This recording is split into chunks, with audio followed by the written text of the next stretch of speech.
ಶಾವಿಗೆ ಪಾಯಸನ ಒಂದು ದೊಂಡೆಲಿ ಹಾಕಿಟ್ಟು ಅವಳಿಗಿಟ್ಬಿಟ್ಟು ಆಮೇಲೆ ಒಂದು 4 ಜನಕ್ಕೆ ಹಂಚಿ ನಾವು ತಿನ್ಬಿಟ್ಟು ಹೋಗೋಣ. ಸರಿ ಅಮ್ಮ, ಬ್ಯಾಗಲ್ಲಿದೆ ಅನ್ಸುತ್ತೆ, ತಗೊಂಡು ಬರ್ತೀನಿ ರೀ.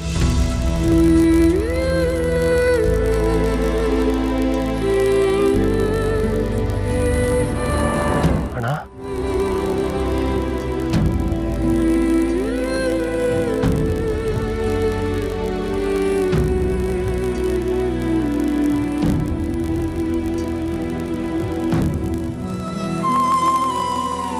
ಏನಾಯ್ತಮ್ಮ? ಪಾಯಸ ತನ್ನ ಡಬ್ಬಿನ ಕಾಣಿಸ್ತಾ ಇಲ್ವಲ್ಲ? ಹೇಗ್ ಸಾಧ್ಯ? ತಂದಿದ್ರೆ ಇರ್ಬೇಕಲ್ವಾ? ಅಷ್ಟೊಂದು ದೊಡ್ಡ ಡಬ್ಬಿ ಕಾಣಿಸ್ತಾ ಇರುತ್ತಾ? ಅಕ್ಕೆ, ಆ ಬ್ಯಾಗನ್ನ ನಾನೇ ಕಾರಲ್ಲಿ ತಗೊಂಬಂದಿಟ್ಟಿದ್ದು, ಯಾವ ಡಬ್ಬಿನೂ ಇರಲಿಲ್ಲ. ಜೊತೆಗೆ ಹಾಗಾದ್ರೆ ತರದನೆ ಮರ್ತ್ಬಿಟ್ನಾ? ಎಂತ ಕೆಲಸ ಆಗೋಯ್ತು. ಇದಕ್ಕೋಸ್ಕರನೇ ಬೆಳಿಗ್ಗೆ ಮಾಡ್ಕೊಂಡಿದ್ದೆ, ತರದನ್ನೇ ಮರ್ತ್ಬಿಟ್ನಲ್ಲ. ಅದಕ್ಕೆ ಯಾಕೆ ಅಷ್ಟೊಂದು ಬೇಜಾರು ಮಾಡ್ಕೋತೀರಾ? ಶಾವಿಗೆ ಪಾಯಸ ತಾನೇ, ಶಾವಿಗೆ, ಏಲಕ್ಕಿ, ಹಾಲು ಇದನ್ನೆಲ್ಲ ತಂದ್ಕೊಟ್ರೆ ನಾನೇ ಮಾಡ್ಕೊಡ್ತೀನಿ. ಇಲ್ಲೆಲ್ಲೂ ಅಂಗಡಿಗಳೇ ಇದ್ದಾಗಿಲ್ಲಮ್ಮ. ಅಣ್ಣ, ಪಾಯಸ ಹಿಡ್ದೆ ಹೋದರೆ ನಮಗೂ ಸಮಾಧಾನ ಇರೋಣ. ಹತ್ರದಲ್ಲಿ ಎಲ್ಲರೂ ವಿಚಾರಿಸ್ತೀನಿ ಅಂಗಡಿ ಎಲ್ಲಿದೆ ಅಂತ, ಅದಕ್ಕೆ ಬೇಕಾಗಿರೋ ಸಾಮಾನೆಲ್ಲ ತಂದುಬಿಡ್ತೀನಿ. ಪಾಯಸ ಇಟ್ಟೇ ಹೋಗೋಣ. ಈಗಲೇ ಬಂದ್ಬಿಡ್ತೀನಿ.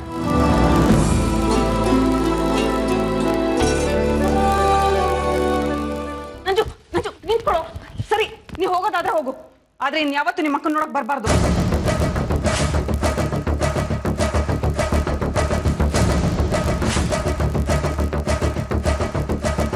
ನಿಮ್ಮ ಅಕ್ಕನ ಅಕ್ಕ ಅಂತ ಕರಿಬಾರ್ದು. ನಾಳೆ ದಿನ ನನ್ನ ಕತೆ ಏನ್ ಬೇಕಾದ್ರೂ ಆಗ್ಬೋದು. ಆಗ ಅಪ್ಪನ ಮನೆಗೆ ಬಾ ಅಂತ ನಿನ್ ಮಾತ್ರ ನನ್ನನ್ನು ಕರಿಬಾರ್ದು. ಗೊತ್ತಾಯ್ತಾ? ಹೋಗಿನ್ನ ನೋಡು, ಈ ತರ ಷರತ್ತು ಹಾಕಿ ನಾನು ಕಟ್ ಹಾಕ್ತೀಯಾ? ಮತ್ತೆ ನಾನು ಇಲ್ಲಿ ಯಾವ ತರ ಒದ್ದಾಡ್ತಿದ್ದೀನಿ ಅಂತ ನಿನಗೆ ಗೊತ್ತು. ನಿಮ್ಮ ಭಾವ ಎಷ್ಟೇ ಆದ್ರೂ ಅವ್ರ ಅಣ್ಣ ಅತ್ತಿಗೆ ಕಡೆನೆ. ನಾಳೆ ದಿನ ನನ್ನ ಮಕ್ಕಳು ಎಲ್ಲಿ ಬಾಗಿಲು ಕಾಯಕ್ಕೆ ನಿಲ್ಬೇಕಾಗುತ್ತೇನೋ ಅಂತ ಆತಂಕ ಪಡ್ತಾ ಇದ್ದೀನಿ. ಅಂತದ್ರಲ್ಲಿ ನೀನು ನನ್ನ ಸಹಾಯಕ್ಕೆ ನಿಲ್ಲಿಲ್ಲ ಅಂದ್ರೆ ನಾನು ಏನ್ ಮಾಡ್ಲಿ? ಅದಕ್ಕೆ ತಾನೇ ಈ ಯೋಚನೆ ಮಾಡಿ ಆ ಮಗು ಇಲ್ಲಿಂದ ಎತ್ತಂಗಡಿ ಮಾಡೋಣ ಅಂತ ಹೇಳ್ತಿರೋದು. ನಾನು ಒಂದು ಹೆಂಗಸು ಕಣ, ನನ್ನಲ್ಲೂ ಹೆಂಗರಳಿದೆ. ನಾನು ರಾಕ್ಷಸಿ ಅಲ್ಲ. ರಾಧಿಕಾ ಅಕ್ಕ ಹೆತ್ತ ಮಗಳು ಅಂತ ಸಾಬೀತಾದ್ರೆ ನಂದು ಬೇರೆ ಮಾತೇ ಇಲ್ಲ. ಆ ಮಗುನ ಎತ್ತಂಗಡಿ ಮಾಡೋದೆ. ಆದ್ರೆ ಅದಿನ್ನೂ ಸಾಬೀತಾಗ್ದೇನೆ ಎಳೆ ಕೂಸನ್ನ ಕಾಗಿ ಬಾಯಿಗೋ ನಾಯಿ ಬಾಯಿಗೋ ಕೊಡೋಕೆ ನನಗೆ ಮನಸ್ಸಿಲ್ಲ ಕಣೋ. ಅರ್ಥ ಮಾಡ್ಕೋ. ಅಂದ್ರೆ ರಾಧಿಕಾ ಈ ಯಜಮಾನಮ್ಮನ ಮಗಳು ಅನ್ನೋದಕ್ಕೆ ನಿನ್ಗೊಂದು ಸಾಕ್ಷಿ ಬೇಕು, ಅಷ್ಟೇ ತಾನೇ?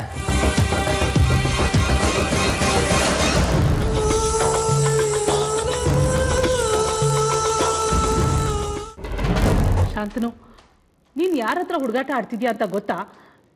ಇನ್ಸ್ಪೆಕ್ಟರ್ಗೆ ನಿನ್ ಮೇಲೆ ತುಂಬಾ ಕೋಪ ಬಂದಿದೆ. ಅಲ್ಲ ಕಣೋ, ಕಳ್ಳರ ಹತ್ರ ದ್ವೇಷ ಕಟ್ಕೊಂಡ್ರೆ ಬದುಕ್ಬೋದು, ಆದ್ರೆ ಪೊಲೀಸ್ ಅವ್ರ ಹತ್ರ ದ್ವೇಷ ಕಟ್ಕೊಂಡ್ರೆ ನಮ್ಮನ್ನು ಬದುಕಿಸ್ತಾರ ಹೇಳು? ನನಗೆ ಬೇರೆ ದಾರಿನೇ ಇರ್ಲಿಲ್ವಲ್ಲಮ್ಮ. ಅಲ್ಲ, ಮೇಲಿಂದ ಸೀರೆ ಕಟ್ಟೋನು ಯಾಕೆ ನೀನು ಇಳ್ಕೊಂಡು ಹೋಗ್ಲಿಲ್ಲ? ಪೊಲೀಸರು ದಾರಿ ತಪ್ಪಿಸೋದು. ನಾನೇನಾದ್ರೂ ಪೊಲೀಸ್ ಕೈಗೆ ಸಿಕ್ಕಾಕೊಂಡಿದ್ದಿದ್ರೆ ನನ್ನನ್ನು ಜೈಲೊಳಗೆ ಹಾಕ್ತಿದ್ರು. ಜೈಲು ಹೊಳಗೆ ಹೋದ್ರೆ ಕೈ ಕಾಲು ಕಟ್ ಹಾಕಿದ್ಲಕ್ಕ. ಆಚೆ ಇದ್ರೆ 1000 ತಂತ್ರ ಮಾಡ್ಬೋದು.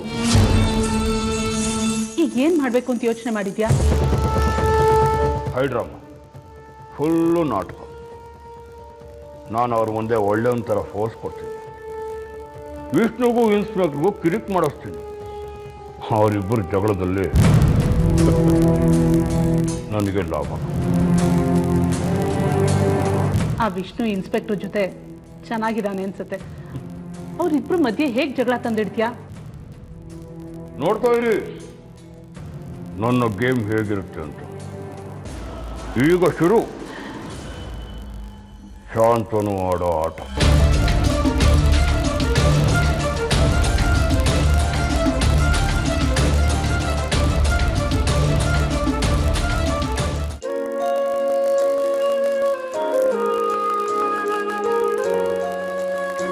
ರಾಧಿಕಾ, ಬೇಯ್ತಿದ್ಯಾ? ಹಾಂ ಬೇಯ್ತದೆ. ಸಕ್ಕರೆ ಹಾಕಿದ್ಯಾ? ಹಾಂ ಹಾಕಿದ್ದೀನಿ. ಅಯ್ಯೋ, ತಂದಿರೋ ಸಕ್ಕರೆ ಎಲ್ಲ ಅಲ್ಲೇ ಇದೆ, ಏನ್ ಹಾಕಿದ್ಯಾ ನೀನು? ಬೇಡಮ್ಮ, ಜಾಸ್ತಿ ಆಗುತ್ತೆ. ಸರಿಯಾಗಿದೆ ಇವಾಗ. ನಮ್ಮ ಮಧುಮಿತನ್ಗೆ ಸಿಹಿ ಅಂದ್ರೆ ತುಂಬಾ ಇಷ್ಟ. ಅವಳು ತುಂಬಾ ಸಿಹಿ ತಿಂತಿದ್ಲು ಗೊತ್ತಾ, ಅದಕ್ಕೆ ಜಾಸ್ತಿ ಸಕ್ಕರೆ ಹಾಕ್ಬೇಕು. ಅಯ್ಯೋ ಅಮ್ಮ ಏನ್ ಮಾಡ್ತಿದ್ದೀರಾ ಅಮ್ಮ, ಸಾಕು. ಇದೇನ್ ಮಾಡ್ಬಿಟ್ರಿ?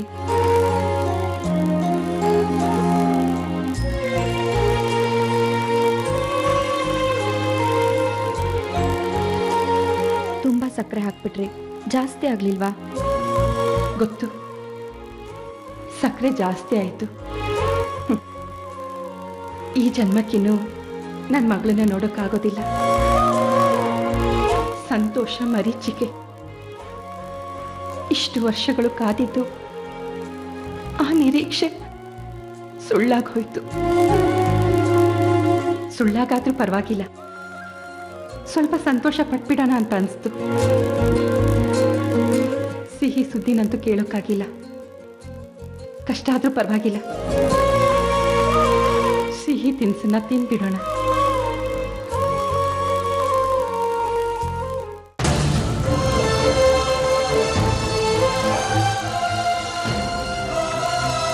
ಅಮ್ಮ, ಮಧುಮಿತಾಗೆ ಅಂತ ಒಂದೊನ್ನೆ ಪಾಯಸ ಹಾಕೊಂಡು ತಗೊಂಡು ಬಂದಿದ್ದೀನಿ. ಅದನ್ನ ಅಲ್ಲಿಟ್ಬಿಟ್ರೆ ಯಾವುದಾದ್ರೂ ಪಕ್ಷಿನೋ ಪ್ರಾಣಿನೋ ತಿನ್ಕೊಂಡು ಹೋಗ್ಬಿಡುತ್ತೆ.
ರಾಧಿಕಾ ಇದೇ ಮನೆ ಮಗಳ ಅಥವಾ ಬೇರೆಯವ್ರ ಮಗಳ ಅನ್ನೋದು ಇವತ್ತು ರಾತ್ರಿನೇ ಬಾಯ್ ಬಿಡಿಸ್ತೀನಿ. ಅದು ಹೇಗೆ? ಮಧುಮಿತಾ ಬದುಕಿದಾಳ ಅಥವಾ 20 ವರ್ಷಗಳ ಹಿಂದೆ ಸತ್ತೋದ್ಲ ಅನ್ನೋ ಸತ್ಯ ಭಾವನಿಗೆ ಮಾತ್ರ ಗೊತ್ತು. ಆ ಸತ್ಯನ ಭಾವನ್ ಬಾಯಿಂದಲೇ ಬಿಡಿಸ್ತೀನಿ. ಅವ್ರು ಬಾಯ್ ಬಿಟ್ಟು ಹೇಳೋ ಹಾಗಿದ್ರೆ ಇಷ್ಟೊತ್ತಿಗೆ ಯಾವತ್ತೋ ಹೇಳಿರ್ತಿದ್ರು. ಹೇಳೋಕೆ ಇಷ್ಟ ಇಲ್ದಿದ್ರು ಬಾಯ್ ಬಿಟ್ಟೇ ಬಿಡ್ತಾರೆ. ಸೋಪ್ ನೀರು ಕುಡಿಸಿದ್ರೆ ಹೊಟ್ಟೆಲಿರೋದೆಲ್ಲ ವಾಂತಿ ಮಾಡ್ಕೋತಾರೆ. ಅಂಥದ್ದೇ ಒಂದು ಔಷಧಿ ನನ್ನ ಹತ್ರ ಇದೆ. ಅದನ್ನು ಕುಡಿಸಿದ್ರೆ ಹೊಟ್ಟೆಲಿರೋ ಸತ್ಯ ಎಲ್ಲ ಹೊರಗೆ ಬರುತ್ತೆ. ಕೇಳಿದ ಪ್ರಶ್ನೆಗೆಲ್ಲ ಉತ್ತರ ಕೊಟ್ಟೇ ಕೊಡ್ತಾರೆ. ಅದನ್ನ ಅವ್ರಿಗೆ ಕುಡಿಸ್ತೀಯಾ? ಕುಡಿಸ್ತೀನಕ್ಕ, ಕುಡಿಸ್ತೀನಿ. ಒಳ್ಳೆ ಔಷಧಿನೇ ಕುಡಿಸ್ತೀನಿ.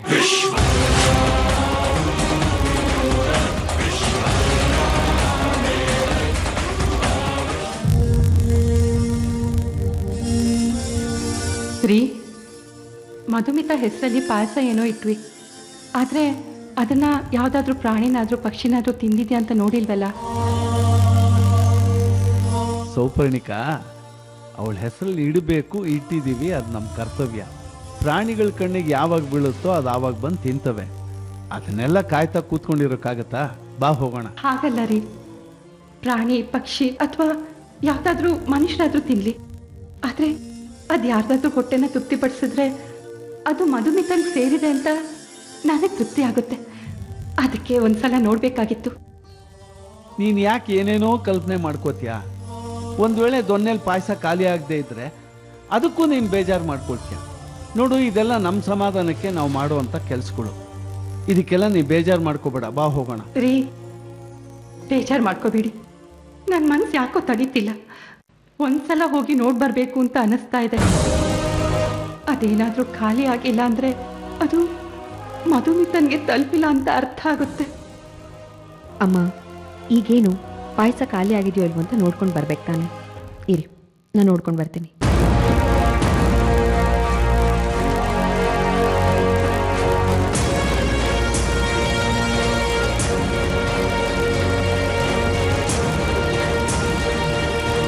ರೀ, ನಾನು ಹೋಗಿ ನೋಡ್ಕೊಂಡು ಬರ್ತೀನಿ.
ಮಧುಮಿತಾ, ನೀನು ಎಲ್ಲಿದೆಯೋ, ಹೇಗಿದೆಯೋ, ಅಥವಾ ಈ ಭೂಮಿ ಮೇಲೆ ಇದೆಯೋ ಇಲ್ವೋ ನನಗೆ ಗೊತ್ತಿಲ್ಲ.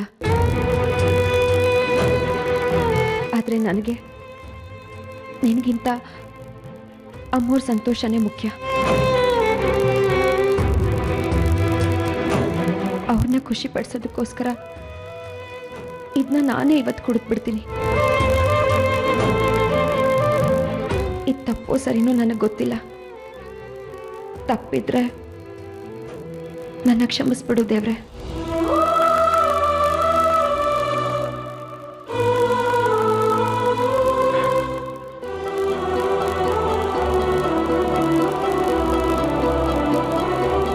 ರಾಧಿಕಾ,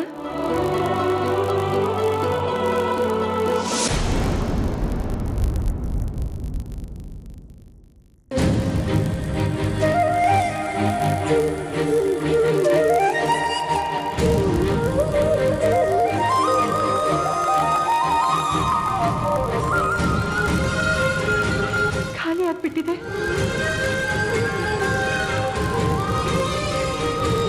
ಈಗ ಸಮಾಧಾನ ಆಯ್ತು. ರಾಧಿಕಾ, ನನ್ನ ಮಗಳು ಎಲ್ಲಿದ್ದಾಳೋ ಏನೋ, ಆದ್ರೆ ನನ್ನ ಪ್ರೀತಿ ಅವಳು ತಲುಪಿಡ್ತು ಅಂತ ಅನ್ಕೊಂಡ್ಬಿಡ್ತೀನಿ.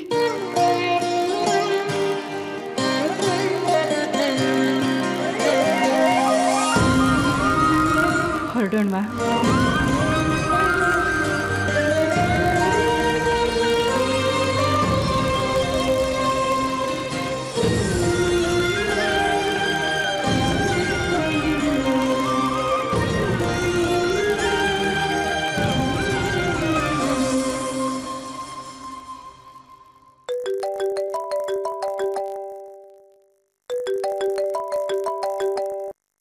ಹಲೋ, ಯಾರು? ನನ್ನನ್ನು ಶಾಂತನು ಅಂತಾರೆ.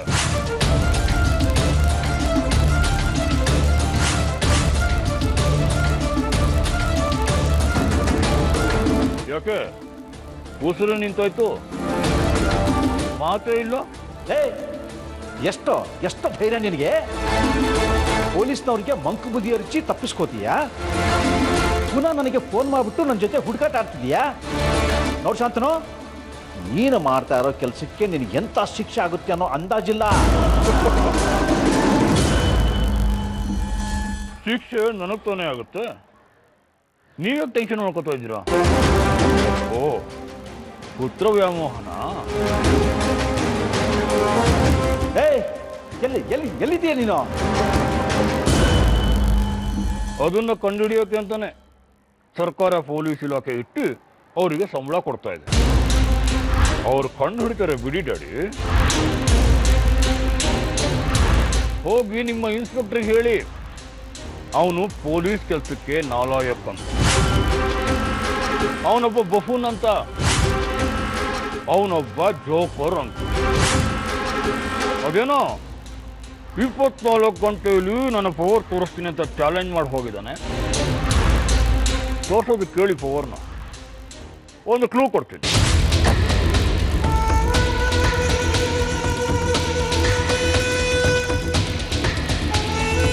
ಸುಳಿವು, ಇವತ್ತು ರಾತ್ರಿ 9 ಗಂಟೆಗೆ ನಾನು ರೈಲ್ವೆ ಸ್ಟೇಷನಲ್ಲಿ, 9:15ಕ್ಕೆ ನನಗೆ ಟ್ರೈನ್ ಇತ್ತು. 15 ನಿಮಿಷದೊಳಗೆ ನನ್ನನ್ನು ಹಿಡಿದೆ.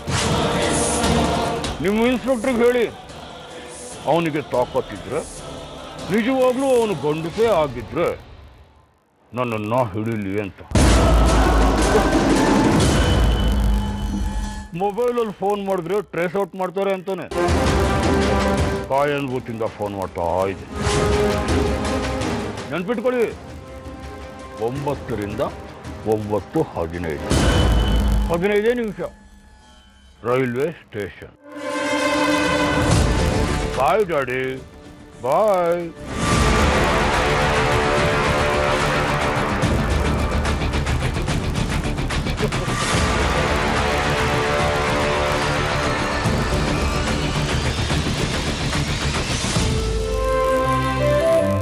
ಚಕೋರಿ, ಅವತ್ ನೀನು ಅಟ್ಟದಿಂದ ಹಳೆ ಪೆಟ್ಟಿಗೆಗಳನ್ನೆಲ್ಲ ತೆಗೆದು ಮಧುಮಿತಾ ಫೋಟೋಗಳನ್ನ ಹುಡುಕ್ತಿದ್ದೆ, ನೆನ್ಪಿದ್ಯಾ?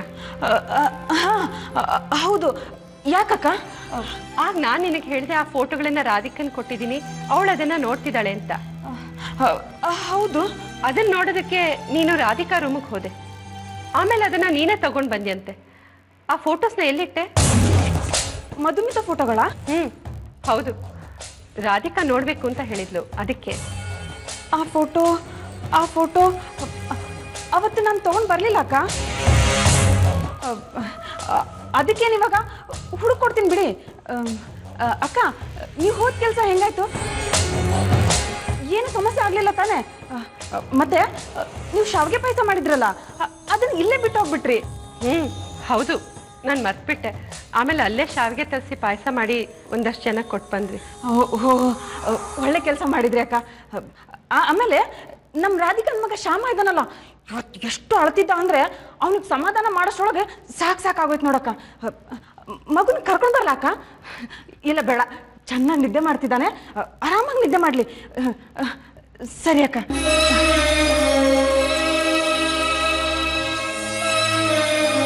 ನಾನು ಫೋಟೋ ವಿಷಯಗಳನ್ನ ಮಾತಾಡಿದ್ರೆ ಇನ್ನೇನೇನೋ ವಿಷಯಗಳನ್ನ ಮಾತಾಡಿ ಹೊರಟೇ ಬಿಟ್ಲು. ಆ ಫೋಟೋಗಳನ್ನ ಎಲ್ಲಿಂದ ಹುಡ್ಕೋದು? ವಿಷ್ಣು ಅವರೇ, ಫೋನಲ್ಲಿ ಹೇಳಿದ್ರೆ ನೇರವಾಗಿ ಸಿಗ್ತೀನಿ ಅಂತೀರಾ? ಬೆಳಿಗ್ಗೆ ತಾನೇ ಸಿಕ್ಕಿದ್ವಲ್ಲ, ಆಗ್ಲೇ ಹೇಳೋದು ತಾನೇ? ವಿಷಯ ಈಗ ತಾನೇ ಗೊತ್ತಾಗಿದ್ದು ಸರ್. ಏನು? ಶಾಂತನು ವಿಷಯ. ವಿಷ್ಣು ಅವರೇ, ಶಾಂತನು ಒಬ್ಬನೇ ಅಲ್ಲ ನನಗಿರೋದು. ಅವನು ಹಿಡಿಯೋಕೆ ಅಂತ ನಾನು ಅಪಾಯಿಂಟ್ ಆಗಿಲ್ಲ. ನನಗೆ ಬೇರೆ ಬೇರೆ ಜವಾಬ್ದಾರಿಗಳು ಇರ್ತವೆ. ಆದರೆ ಅವನು ನಿಮಗೆ ಚಳ್ಳಿ ಹಣ್ಣು ತಿನ್ನಿಸು ತಪ್ಪಿಸ್ಕೊಂಡು ಹೋಗಿದ್ದಾನೆ. ಅವನನ್ನು ಹೇಗಾದ್ರೂ ಮಾಡಿ ನೀವು ಹಿಡಿಲೇಬೇಕು. ಕೈಗೆ ಸಿಕ್ಕಿದ್ದ, ಛೇ, ತಪ್ಪಿಸ್ಕೊಂಡ್ಬಿಟ್ಟ. ಈಗ ಅವನನ್ನು ಹಿಡಿಯೋದಕ್ಕೆ ನಾನು ನಿಮ್ಗೆ ಸಹಾಯ ಮಾಡ್ತೀನಿ. ಹೇಗೆ? ಸರ್, ಇವತ್ತು ರಾತ್ರಿ 9 ಗಂಟೆಗೆ ಶಾಂತನು ರೈಲ್ವೆ ಸ್ಟೇಷನ್ನಲ್ಲಿರ್ತಾನೆ. 9:15ಗೆ ಟ್ರೈನ್ ಹೊರಡುತ್ತೆ. ಆ 15 ನಿಮಿಷದಲ್ಲಿ ನೀವು ಅವನನ್ನು ಹಿಡಿಬೇಕು. ಏನು, ರೈಲ್ವೆ ಸ್ಟೇಷನ್ ಅಲ್ಲ? ರೀ, ರೈಲ್ವೆ ಸ್ಟೇಷನಲ್ಲಿ ಅವನ್ನ ಹಿಡಿಬೇಕು ಅಂತಂದ್ರೆ ಎಷ್ಟು ಪೀಸುಗಳನ್ನ ಹಾಕ್ಬೇಕಾಗುತ್ತೆ ಗೊತ್ತೇನ್ರಿ? ಅವನೇ ಟೆರರಿಸ್ಟ್ ಇಲ್ಲ ರಾಜಕೀಯ ಖೈದಿನ. ಆದರೆ ಅವನು ತಪ್ಪಿಸ್ಕೊಂಡ್ಬಿಡ್ತಾನೆ. ಈ ವಿಷಯ ನಿಮ್ಗೆ ಯಾರು ಹೇಳಿದ್ದು? ಶಾಂತನೇ ಫೋನ್ ಮಾಡಿ ಹೇಳಿದ ಇನ್ಸ್ಪೆಕ್ಟರ್. ಏನು, ಅವನು ತಪ್ಪಿಸ್ಕೊಳ್ಳೋ ವಿಷಯ ಅವನೇ ಹೇಳ್ತಾನ? ಏನು ತಮಾಷೆ ಮಾಡ್ತಾ ಇದ್ದೀರಾ? ದೇವರಾಣೆಗೂ ಸತ್ಯ ಸಾರ್. ಇನ್ಸ್ಪೆಕ್ಟರ್, ಈ ಸಾರಿ ನೀವು ಅವನನ್ನು ಹಿಡಿಲೇಬೇಕು. ಇದು ನಿಮ್ಮ ಶಕ್ತಿಗೆ ಸವಾಲು. 24 ಗಂಟೆಯಲ್ಲಿ ಅವನನ್ನು ಅರೆಸ್ಟ್ ಮಾಡ್ತೀನಿ ಅಂತ ಚಾಲೆಂಜ್ ಮಾಡಿದ್ದೀರಾ. ಸೋತೋಗ್ಬಿಡ್ತೀರಾ? ಸರಿ, ನೋಡ್ತೀನಿ ಬಿಡಿ. ನಾನು ಹೇಳಿದನ್ನು ಸೀರಿಯಸ್ ಆಗಿ ತಗೋತಾ ಇಲ್ಲ ಇವರು.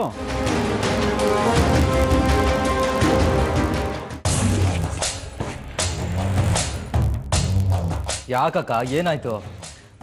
ಮತ್ತೆ ಟೆನ್ಷನ್ ಶುರುವಾಯ್ತು ಕಣೋ. ಅಕ್ಕ ಮಧುಮಿತನ್ ಫೋಟೋ ಹುಡುಕ್ತಿದ್ದಾರೆ. ಎಲ್ಲಿಟ್ಟಿದ್ಯಾ ಅಂತ ನನ್ನನ್ನು ಕೇಳ್ಬಿಟ್ರು. ನನಗೆ ಗೊತ್ತಿಲ್ಲ ಅಂತ ಹೇಳಿ ತಪ್ಪಿಸ್ಕೊಂಡು ಬಂದೆ. ರಾಧಿಕಾಗೆ ಏನಾದರೂ ಆ ಫೋಟೋ ಸಿಕ್ಬಿಟ್ರೆ ಏನೋ ಮಾಡೋದು? ರಾಧಿಕಾ ಮಧುಮಿತ ಅಂತ ಆದ್ರೆ ಸಮಸ್ಯೆ. ರಾಧಿಕಾ ಮಧುಮಿತ ಅಲ್ಲದೆ ಬೇರೆ ಯಾರೋ ಆಗಿದ್ರೆ ಸಮಸ್ಯೆನ ಅಲ್ಲ ಅಕ್ಕ. ಒಂದ್ ವೇಳೆ ರಾಧಿಕಾನೇ ಮಧುಮಿತ ಅಂತಾದ್ರೆ ಕತೆನೇ ಮುಗ್ದೋಯ್ತಲ್ಲೋ. ಅವಳಿಗೇನಾದ್ರೂ ಅವಳ ಮುಖ ಗೊತ್ತಾಗ್ಬಿಟ್ರೆ ಏನೋ ಮಾಡೋದು? ಆ ಫೋಟೋಸ್ ಅವಳಿಗೆ ಸಿಗ್ದ ಹಾಗೆ ಮಾಡ್ಬೇಕು. ಇನ್ನು ಎಷ್ಟು ದಿನ ಅಂತ ಈ ಪರದಾಟ ನಂಜು? ಇದಕ್ಕೆ ಪರಿಹಾರನೇ ಇಲ್ವಾ? ಮಧುಮಿತ ಸತ್ತಿದಳೋ ಬದುಕಿದಳೋ ಅನ್ನೋ ಸತ್ಯ ಭಾವನ್ ಬಾಯಲ್ಲಿ ಕೇಳೋವರೆಗೂ ಮಾತ್ರ ಈ ಪರದಾಟ. ಇವತ್ತು ರಾತ್ರಿ ಹೇಗಿದ್ರು ಭಾವನ ಹತ್ರ ಬಾಯಿ ಬಿಡಿಸ್ತೀನಲ್ಲ, ಏನು ಯೋಚನೆ ಮಾಡಬೇಡ. ಔಷಧಿ ರೆಡಿ ಆಗಿದೆ. ಒಳಗಿರೋ ಸತ್ಯ ಹೊರಗೆ ಬರುತ್ತೆ. ಆ ಔಷಧಿ ಎಲ್ಲಿದೆ? ಇದೆ, ಎಲ್ಲಿರ್ಬೇಕು ಅಲ್ಲಿ ಸೇಫ್ ಆಗಿದೆ.